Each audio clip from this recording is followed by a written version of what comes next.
la symbolique de cet événement, tu sais, comme on en a l'habitude de faire, les Ekans ont perdu leur tradition. Je veux dire qu'ils ont tout perdu.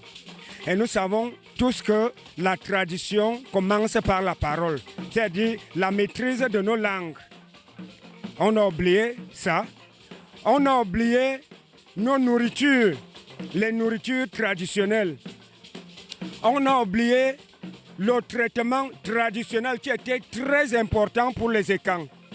Et on a également oublié nos us et coutumes. Voilà pourquoi aujourd'hui, nous sommes en train de renouveler ces us et coutumes pour que l'Ekan redevienne lui-même comme hier.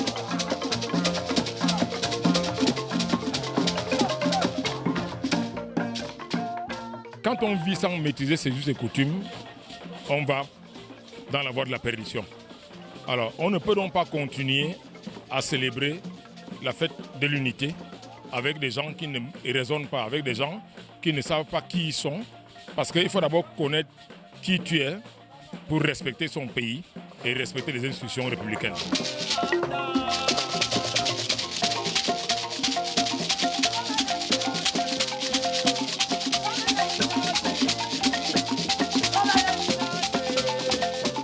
Il va de soi pour cette approche qui voudrait que le peuple Ekan se reconnaisse dans ses us et coutumes, dans son identité culinaire, dans sa pharmacopée traditionnelle.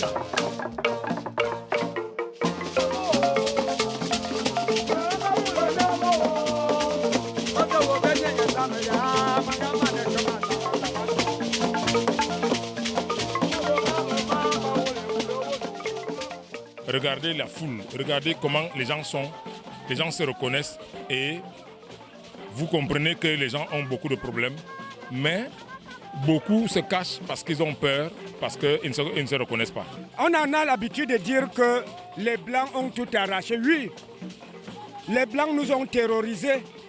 Ils ont terrorisé nos grands-parents. Ils nous ont imposé leur langue. Ils nous ont imposé d'oublier les nôtres. Aujourd'hui, par Mvondi Andreas, qui est le chef supérieur, chef de 2e degré d'Envo Manga 1. Je ne sais pas par quel canal, mais je pense que avec la grâce de Dieu, il a reçu l'onction de remettre les Ekans à jour. Voilà ce que nous sommes en train de faire aujourd'hui. Et ça a déjà pris corps. C'est vrai que ce n'est pas facile, mais je pense que les Ekans sont en train de revenir. Il est très important pour que nous retrouvons nos valeurs ancestrales. Et je remercie particulièrement notre grand-père, notre patriarche, M. Mvondi André,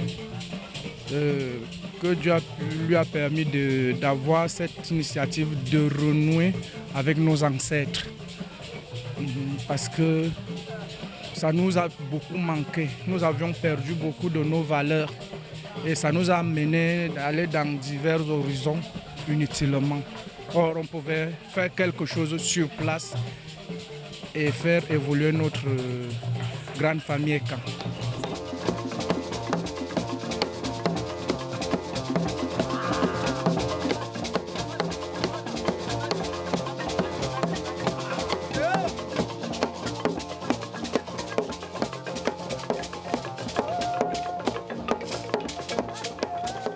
On a pris le temps de leur expliquer comment est-ce qu'ils doivent vivre.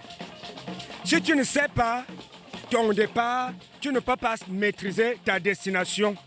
On leur a redonné le goût d'apprendre leurs paroles, c'est-à-dire leur langue. On leur a expliqué ce qu'on appelle le tchou. Le tchou, c'est quoi? On constate ce qui périt nos familles, les familles Ekan actuellement.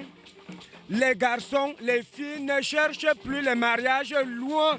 C'est dans les familles internes. Hein? Ils font l'amour avec leurs frères et leurs sœurs. Et cela est en train de détruire notre génération, nos jeunes. Notre rôle est de travailler pour les esprits de nos sœurs, de nos frères, les traiter. C'était l'esprit, en fait, oui. Les ramener à la raison. les ramener à la tradition. Savoir que on peut être soigné, on peut être purifié. Il y a beaucoup de choses que nos parents nous ont léguées, nos ancêtres nous ont léguées, qui peuvent nous amener à être élevés, qui peuvent nous amener à devenir de grands hommes demain. Il suffit seulement de croire à notre Dieu. Est-ce qu'aujourd'hui, il suffit seulement de croire à notre Dieu. Est-ce qu'aujourd'hui, nous étions fiers de venir chez notre ancêtre. Peut-être vous ne le saviez pas, ici c'est mon village. Donc c'est mon grand-père qui est cette concession. Donc ça nous a fait chaud au cœur de venir à sa tombe, lui parler, venir manifester, fêter, causer avec lui. Parce que vous savez, il faut toujours être en harmonie avec les ancêtres. C'est ça qu'on a fait aujourd'hui. Nous sommes encore dans la sensibilisation, d'où nous considérons juste d'abord les écrans. Aujourd'hui, tout le monde peut bénéficier, mais pour le moment, nous sommes d'abord en train de reconstruire d'abord notre identité culturelle qui peut, à un moment donné, quand nous serons donc déjà assis, au moins on pourra donc élargir pour que tout le monde puisse en bénéficier. Pour que les filles et qu'on puisse davantage prospérer, il faut qu'ils rentrent dans la source.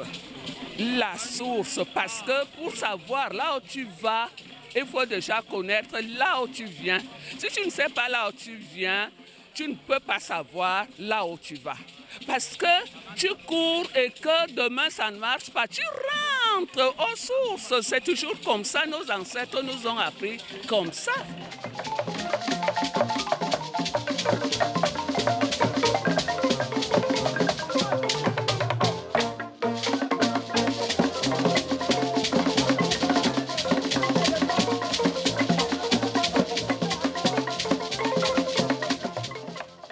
Les us et coutumes et les traditions, la culture font la promotion de l'union. C'est même l'élément catalyseur de l'union. Alors, cette union va donc nous conduire demain au défilé pour honorer notre pays, honorer les institutions républicaines, honorer celui qui préside aux destinées de notre pays. J'ai nommé son Excellence M. Paul Biya.